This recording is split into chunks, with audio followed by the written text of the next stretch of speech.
boys and girls, I'm going to tell you a story about two YouTubers and what it taught me about the road to successful streaming.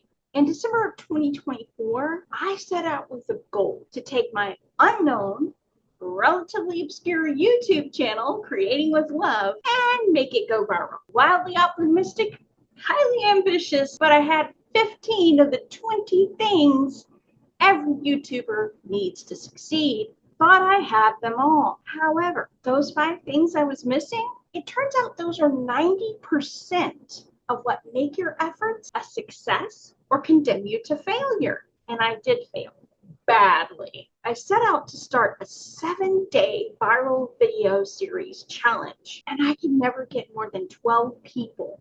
12 to watch any of the video content I painstakingly put together and created. I poured my heart out into every single video, made sure I was adding value to the viewers who watched, but a lot of times they never got past the 3-minute mark before they dropped off.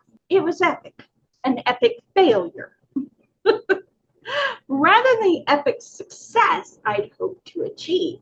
And that led me down a spiral of discouragement that made me stop working on my YouTube channel altogether.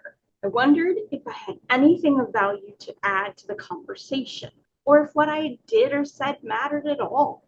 That doubt made every ounce of effort that I put into creating content seem pointless. Who was receiving anything I was putting out there? If I wasn't benefiting anyone, even me, was it worth doing it all? If you ever get to that point, whether it's in YouTube streaming or in writing or in anything else that you happen to be doing with your life, you've got to take a step back and answer that question before you move forward again.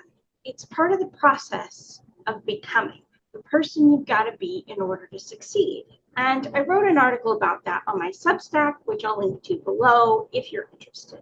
Now, learning from my husband's successes. My husband started regularly streaming on YouTube 6 months ago, around the same time that I dropped off, and a month after my viral video challenge totally flopped. He had everything I did, plus those 5 missing things. Today, he's got 10 times the viewers I've got, a solid community that shows up whenever he streams, and his numbers are growing slowly but steadily. He's not gone viral with anything yet, but he's not trying to either. He's simply working toward making solid connection with those who come to his streams and cultivating his community.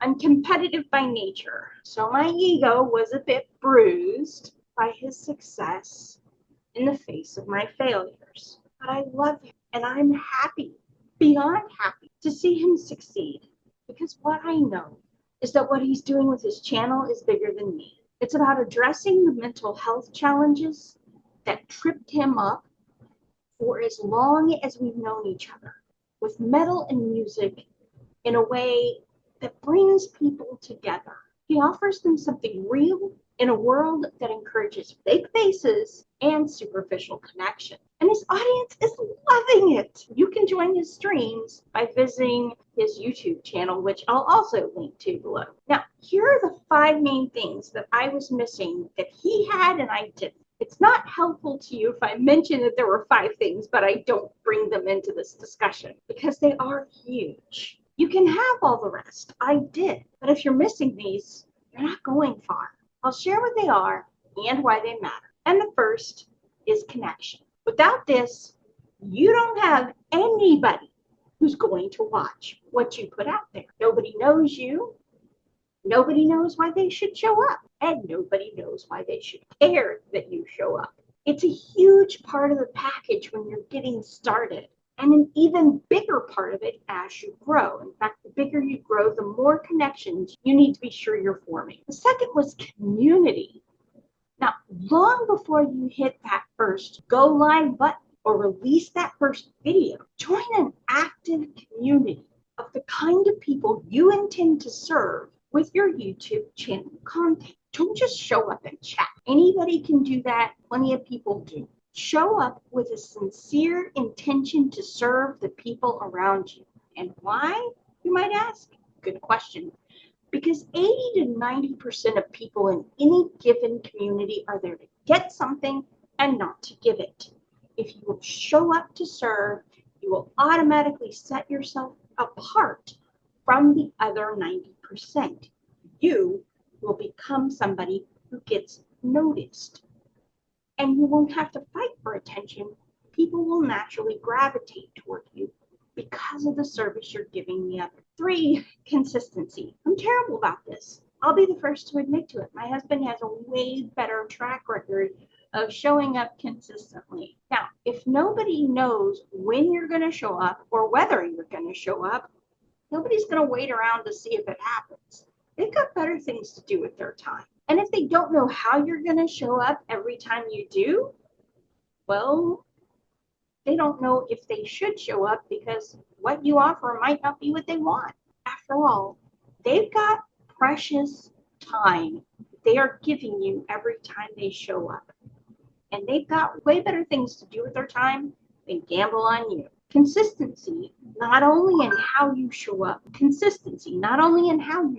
but whether or not you show up. And when you show up, builds trust and sets expectation. I wasn't good at this, so people never knew what to expect from me or when to expect it.